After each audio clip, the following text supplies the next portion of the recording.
balingi nanga mot de passe pona banda ko naviguer. Voilà, amis internautes, bonjour, bonsoir. Très heureux, chers internautes, de vous avoir encore trop.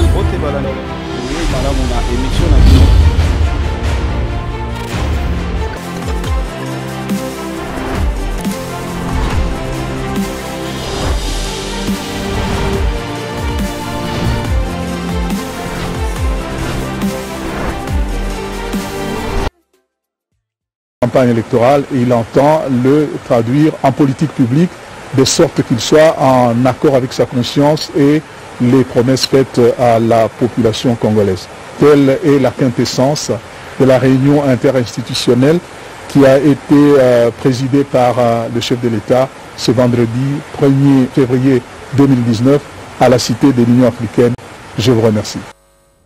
Restons à la présidence de la République. Peu avant la réunion institutionnelle, Félix-Antoine Tshisekedi Tshilombo a réuni les têtes couronnées des forces armées de la République démocratique du Congo.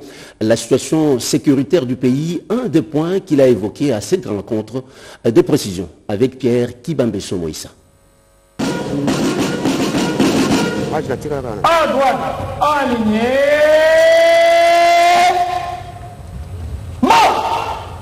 Première réunion du haut commandement militaire sous la présidence du chef de l'État, commandant suprême des forces armées de la RDC et de la police nationale, Félix-Antoine Tshisekedi Tshilombo. Il était 10 heures quand le président de la République est arrivé au quartier général de l'état-major général des FRDC. Le commandant suprême reçoit les honneurs militaires avant le passage de troupes en revue.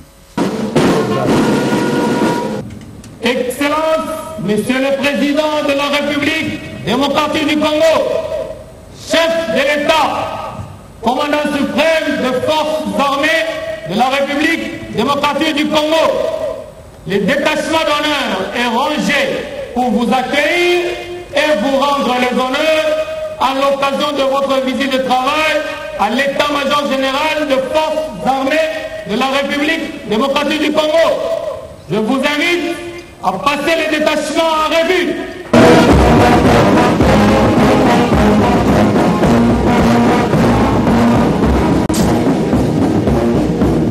Dans la salle de réunion du haut commandement militaire, le commandant suprême des FRDC, dont la sécurité du pays figure parmi ses préoccupations majeures, a tenu à s'enquérir de la situation générale des forces armées.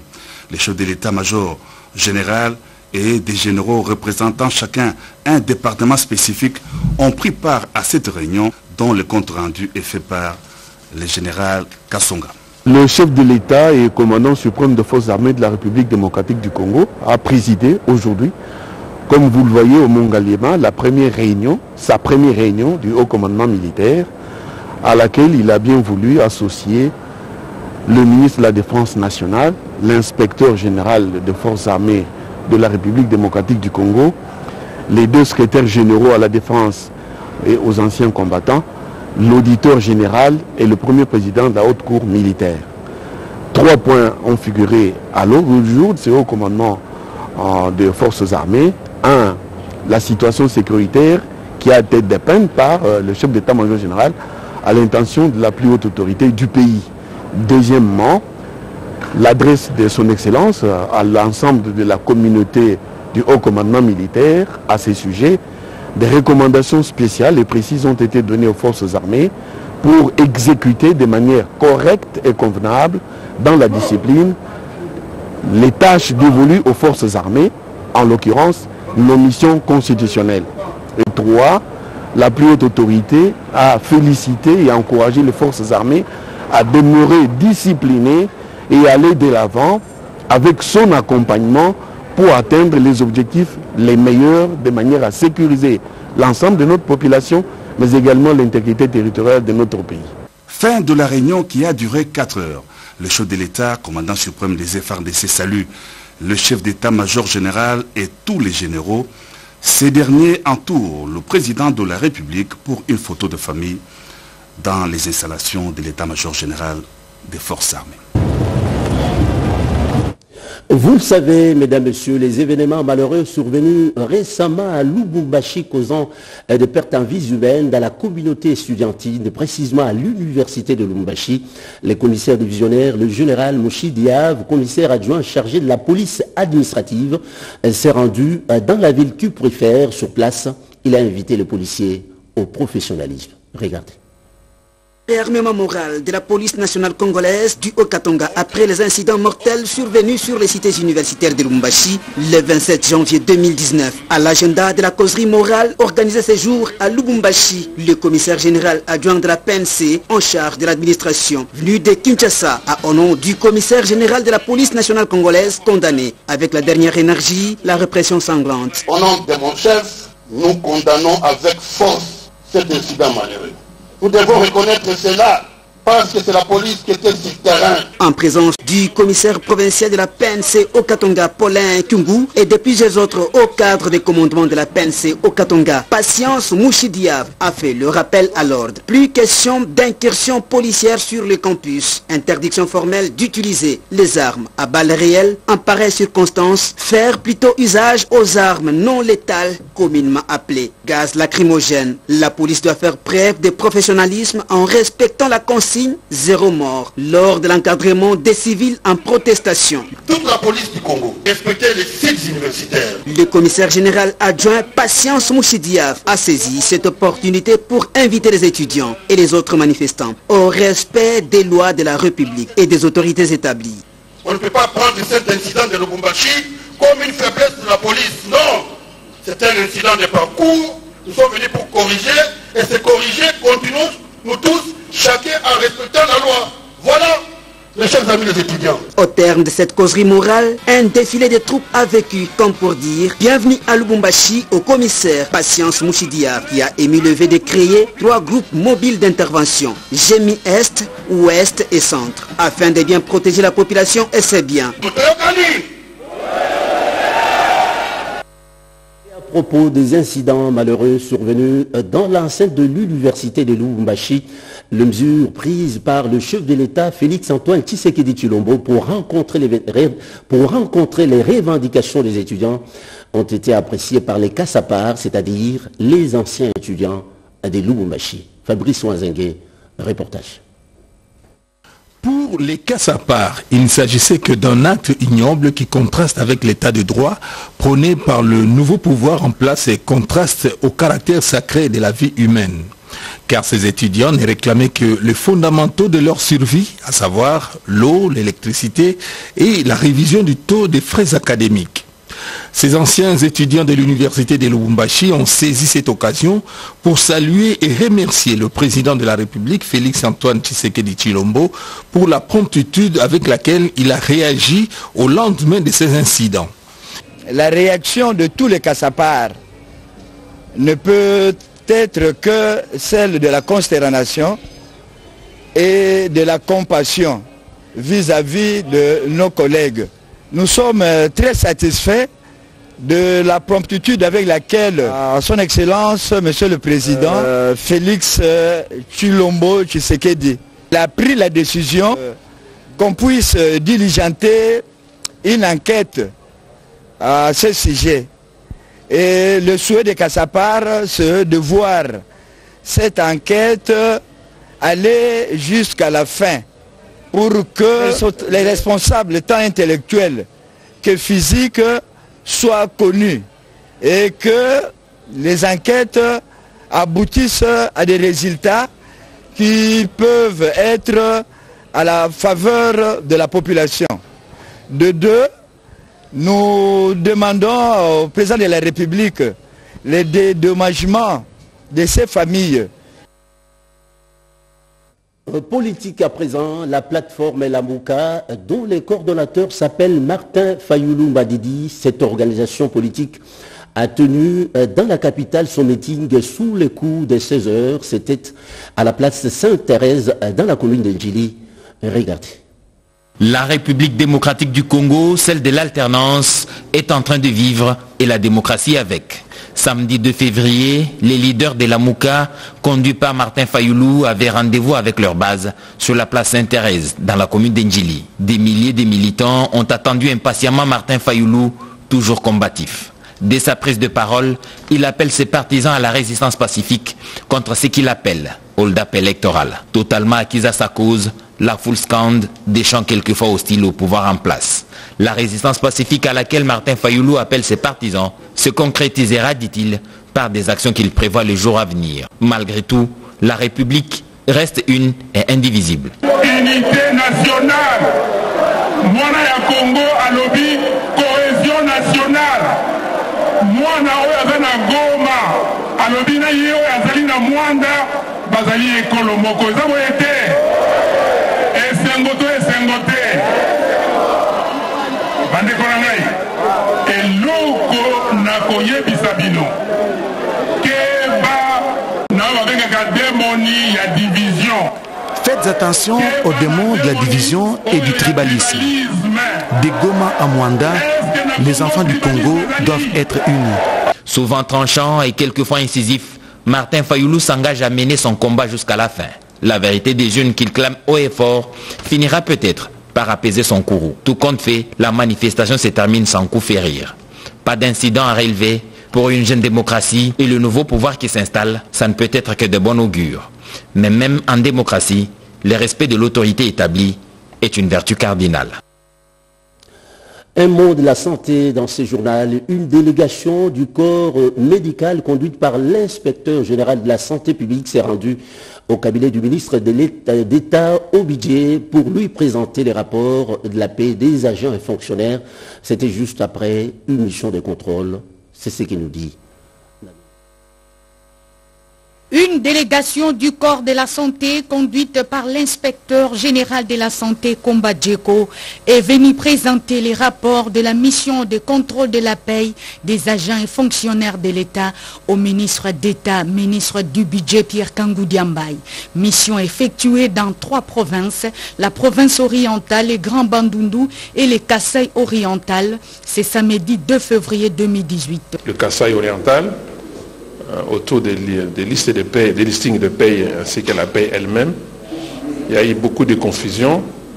Le ministre nous a invités pour ensemble voir la situation et éclairer cette situation. Nous sommes arrivés donc à éclaircir la situation en disant que le contrôle effectué par l'inspection générale de la santé a produit des effets. Et on a vu les gens qui sont réellement en activité et qui sont payés. Nous avons vu des gens qui sont en activité mais qui ne sont pas payés et des gens qui sont payés mais qui ne sont pas reconnus au niveau de la province. C'est autour de ça que nous avons discuté et la bonne nouvelle c'est que ceux qui touchaient déjà leur prime, ils vont continuer à la percevoir et ceux qui sont réellement en service mais qui ne percevaient pas la prime vont percevoir leur prime d'ici quelques temps, le temps que nous puissions faire un travail technique avec la direction de la paie du ministère du budget. Donc, cette mission de contrôle de la paie va s'étendre sur l'ensemble du territoire pour remettre de l'ordre administratif. À présent, faisons les tours des provinces. Au Kasaï oriental, le bureau provisoire de l'Assemblée provinciale a été installé, et cela conformément à la Constitution de la République. Kasaï oriental s'est doté d'un bureau provisoire de l'Assemblée provinciale ce mercredi 30 janvier 2019. C'est le doyen d'âge Amon Kalengai Wanzembela qui va le présider. Il a reçu le maillet de commandement des mains du directeur de l'administration Jean Chimanga Moukala. Il est secondé par Kadimaka Bengele Dani et Chilumba Kaninda Daniel Benjamin Dage. C'était au cours de la session extraordinaire qui a connu la présence du gouverneur de province d'intérim Jean-Pierre Moutanda Kabouya et de différents invités. Amon Kalengai Wanzembela, à l'heure de la remise et reprise avec le président sortant de l'Assemblée provinciale, appelait le peuple kassaïen à leur faire confiance. Le message clé que je peux donner à la population, je crois que durant toute la période que nous avons battu campagne, on leur promettait toujours que nous préférons un état de droit. Comme notre président Antoine Félix Tshisekedi apprenait l'état des droits. Je crois que c'est ce que nous allons suivre. Il s'est de signaler que sur les 24 députés attendus, 21 ont répondu présents et que l'Assemblée provinciale du Kasaï oriental n'a pas de bâtiment propre, a souligné Chimanga Mukala. Ce bureau a pour mission essentielle de valider les mandats des députés, d'adopter les règlements d'ordre intérieur ainsi que d'installer le bureau définitif. D'une province à l'autre, au Kasaï, précisément dans le chef-lieu Chikapa, la cour d'appel de cette province vient d'être installée, et cela pour le bon fonctionnement de la justice dans cette partie du pays. À chaque province convient sa cour d'appel et à chaque cour d'appel son barreau. C'est dans cette logique que la cour d'appel du Kasaï a été installée officiellement ce jeudi 31 janvier 2019 par Jean-Louis Midago Amani, le tout premier président de cette cour. La grande cérémonie de son installation, à laquelle a pris part le gouverneur de province Marc Manyangandambo, a eu lieu au club Bisengo dans la commune de Kanzala. L'appareil judiciaire de la province du Kasaï affiche complet dans cette salle d'audience où l'on trouve le magistrat civil et militaire, les avocats et défenseurs judiciaires, ainsi que plusieurs invités qui suivent religieusement la première audience de la cour d'appel du Kasaï, présidée par son premier président, Jean-Louis Midago Amani. C'est à la suite de plusieurs textes légaux, notre district a été élevé au rang de province. Et a été une province, chaque province convient sa cour d'appel. Et à chaque cour d'appel convient son barreau, dans la même logique. Et nous sommes en train d'installer officiellement aujourd'hui ce que vous avez vu, ce qu'on appelle dans le langage courant et la sommité, la cour d'appel Kasaï. Signalons qu'au cours de la même audience, 3 magistrats nommés, conseillés par le chef de l'État et affectés à la cour d'appel du Kasaï ont renouvelé leur serment devant la dite cour. Par cet acte, l'arsenal judiciaire affiche désormais complet dans la province du Kasaï. Restons dans le Congo profond, précisément dans le sud Ubangui, où le secrétaire exécutif provincial de la Commission électorale nationale indépendante s'est dit satisfait du déroulement des élections du 30 décembre 2018. Il a demandé aux candidats malheureux de déposer leur recours à la Cour constitutionnelle, du moins pour ceux-là qui sont dans la capitale, et à la Cour d'appel pour ceux qui sont en province. Suivons-le. Secrétaire exécutif provincial de la CENI Ubangui se félicite de la manière dont les élections du 30 décembre se sont déroulées. Il l'a dit au cours d'une interview qu'il a accordée à la RTNC dans son bureau de travail. Benjamin Dongo a révélé que ces élections historiques ont été plus performantes que celles de 2006 et 2011. C'est dans la technologie utilisée et qui doit servir de modèle pour les opérations à venir et même de référence pour d'autres États. Parlant de la lettre adressée à la CENI Ubangui par les candidats malheureux aux 10 élections pour réclamer la mise à leur disposition des PV des résultats, le secrétaire exécutif provincial Ndongo a soutenu que ceux-là se sont trompés de porte. Il devait plutôt saisir la Cour constitutionnelle et la Cour d'appel. Aussi a-t-il soutenu que la CENI dispose de 2 façons de procéder à la compilation des résultats. Soit elle recourt au PV, soit elle se sert de clé USB. C'est la loi électorale qui dispose ainsi, a-t-il renchéri. Entre les deux, la CENI ne peut que prendre une source qui est plus rapide et c'est celle de clé USB.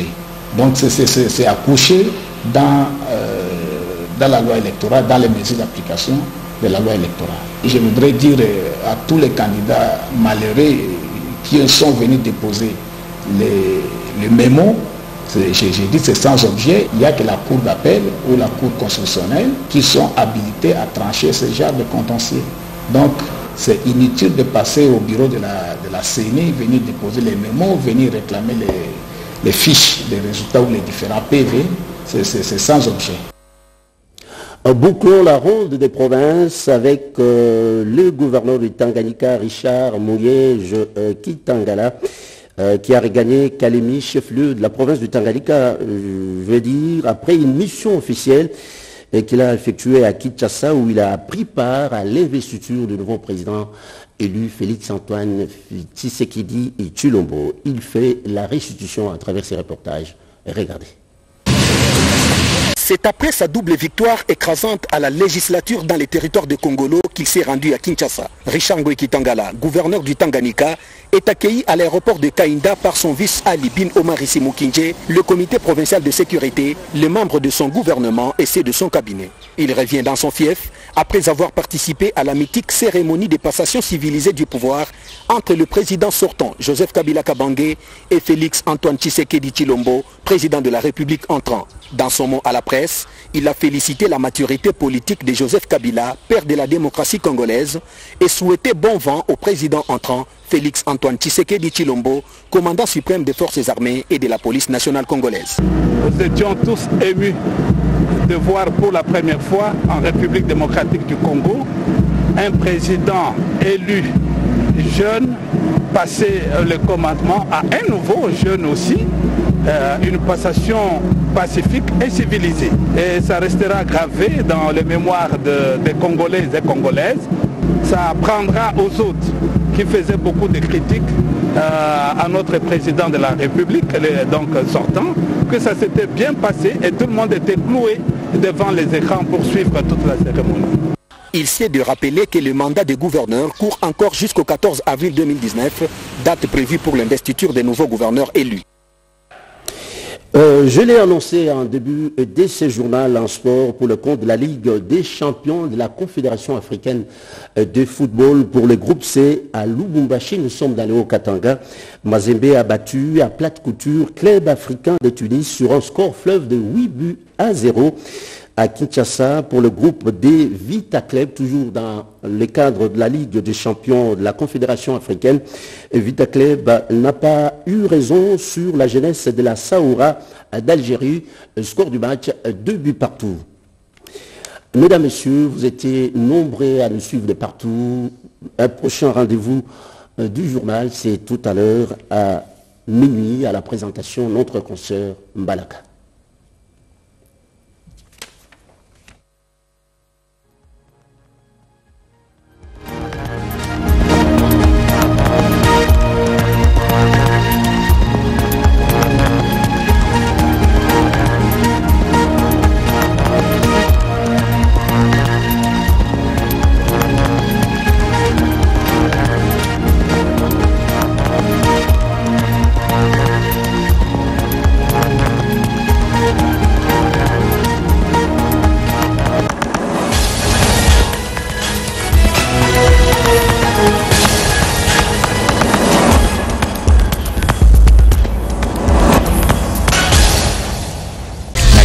Mot de passe, voilà, amis internautes, bonjour, bonsoir. Très heureux, chers internautes, de vous avoir encore trop.